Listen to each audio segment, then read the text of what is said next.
1968, February the 4th, a little girl was born, and that little girl just so happened to be me. Born to a young lady who was the age of 24. I presume she was a college student because um, that's some of the information that I got about my biological mother, that she was a college student. My biological father was a street guy. So at the time of my birth, my biological father was locked up in jail. And there was two different stories about my birth, right? So the one story that my biological father told was that my birth mother kept me for 6 months. But the other story that I was told is that my biological mother left me. She had me at a Catholic hospital, and she left me with these nuns. And I guess she just didn't want to be a mother, right? So there was this foster family who, at the time when I was born, they had six other foster kids. Like, these six kids were waiting to be placed in permanent foster homes, they were waiting to be placed up for adoption. So when they got the call from these nuns to see if they wanted to take me, I would have been infant number 7, right? So they got me. Um, for whatever reason, it was the matriarch of the family, Mama, is what everybody called her, and then her daughter and her, um, I believe her son-in-law. I'm not real sure if he was already in the picture when they got me as an infant, or if he came into the picture later on. That part of the story I have no clarity on, right? But they got me, and the matriarch of the family made a conscious decision, even though she was up in age, she wanted to keep me. Now, today, I have a strong faith belief in God. And I know today that it was purposed for me to stay with Mama, um, because she was the foundation of how I got to know him. But we'll get back to that. So, yeah, Mama decided to keep me out of all of the kids that she had, and I never went to another foster home. Um, First few years of my life, I would say, were very, very a blur.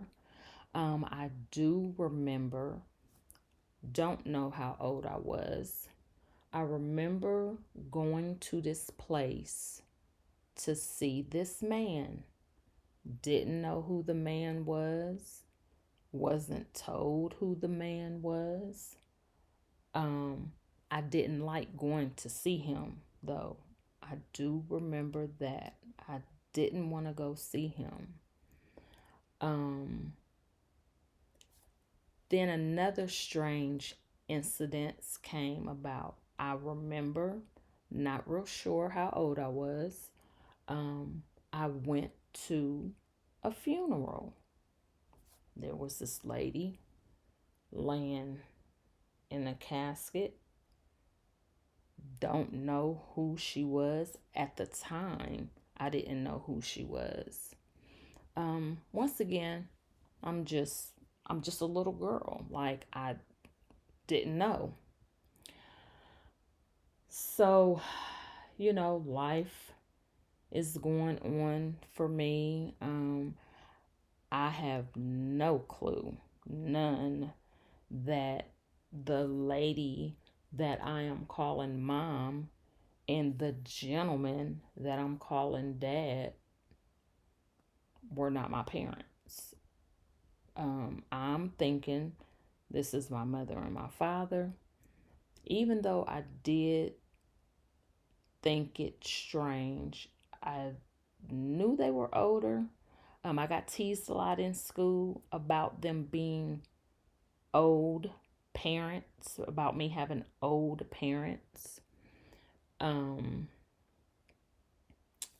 I was raised with three siblings, two older sisters, and a brother who was the baby.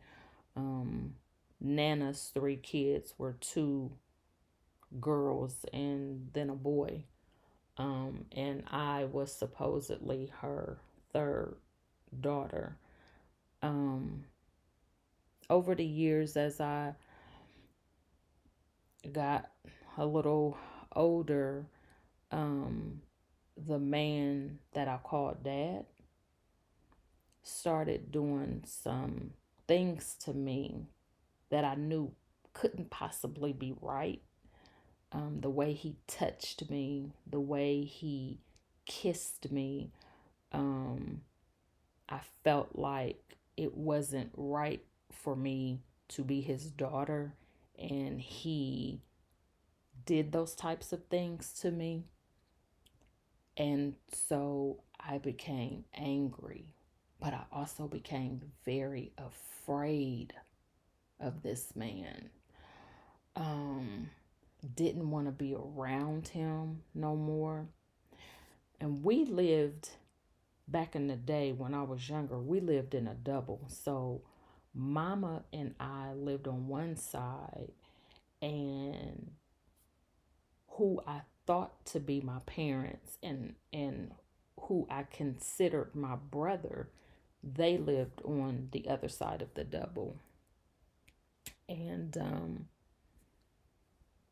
anytime mama would need anything, out of the freezer or whatever, she would send me next door.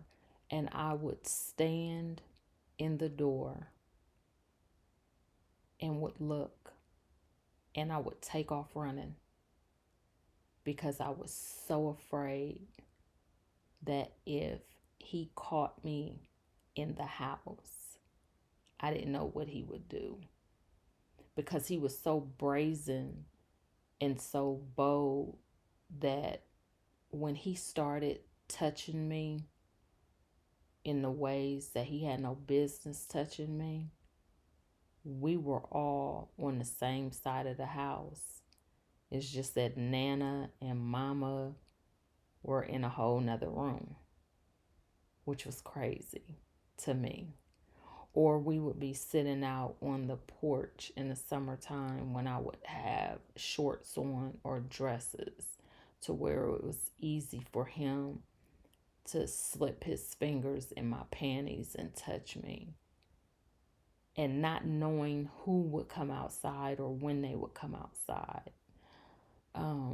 So that's why I was always afraid of him. And as time went on, I not only became afraid, but I grew angrier because I was dealing with that in the house. I was being bullied in school. I was just damned if I did and damned if I didn't. I wasn't liked in school. I was chased home. There was two girls in particular.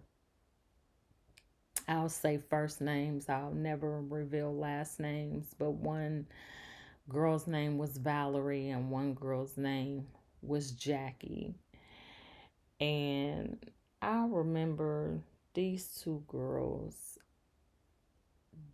they gave me the royal blues. I mean, it was day in and day out with these girls. It just never ceased to amaze me. with how much they would torment me. I had really, really, really long hair, thick, pretty reddish brown hair. And Mama took very good care of me, kept my hair together, kept me well dressed. My hair was always done. I can't really say the same about Valerie.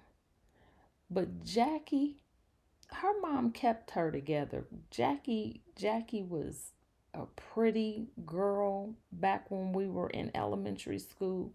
She had just as long hair as I did, and it was thick.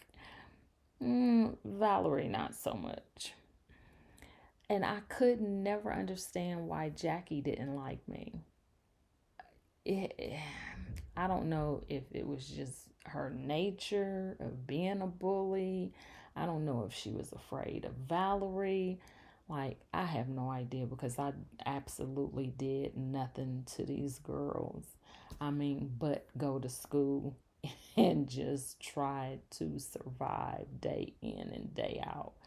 Myself and my next door neighbor, because shoot, they started chasing her home too.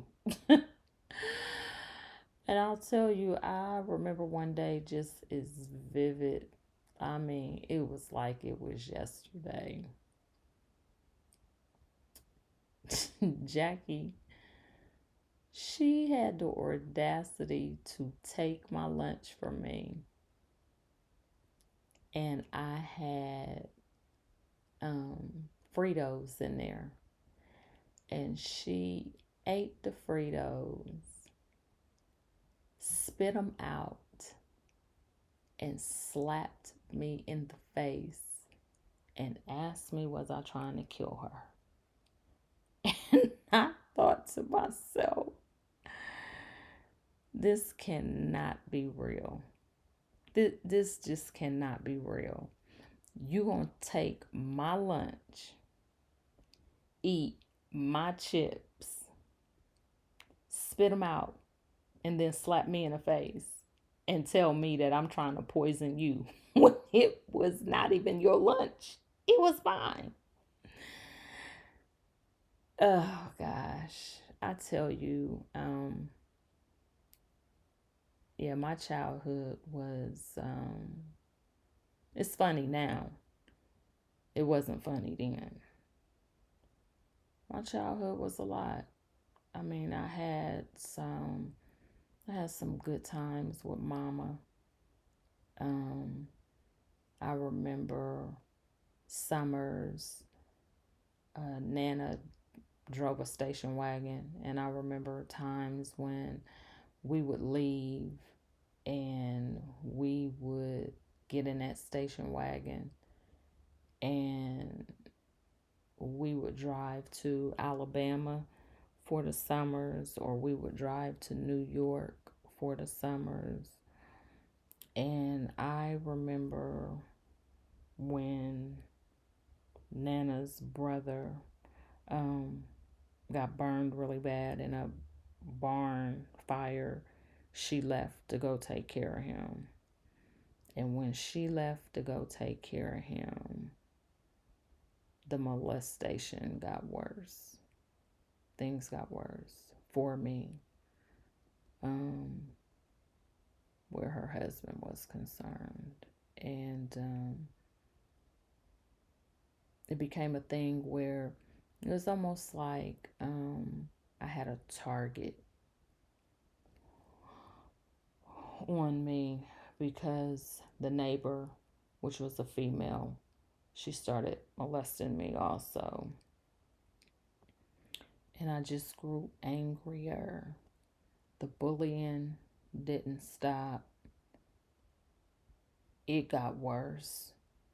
Um, it got so bad to where um, I remember Nana was back. She was back home, actually, and she, the two girls came to the house, and this was so crazy. They came to the house, and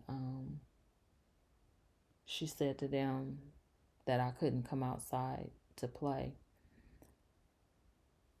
And they told her, we didn't come to play. We came to kick Becky's ass.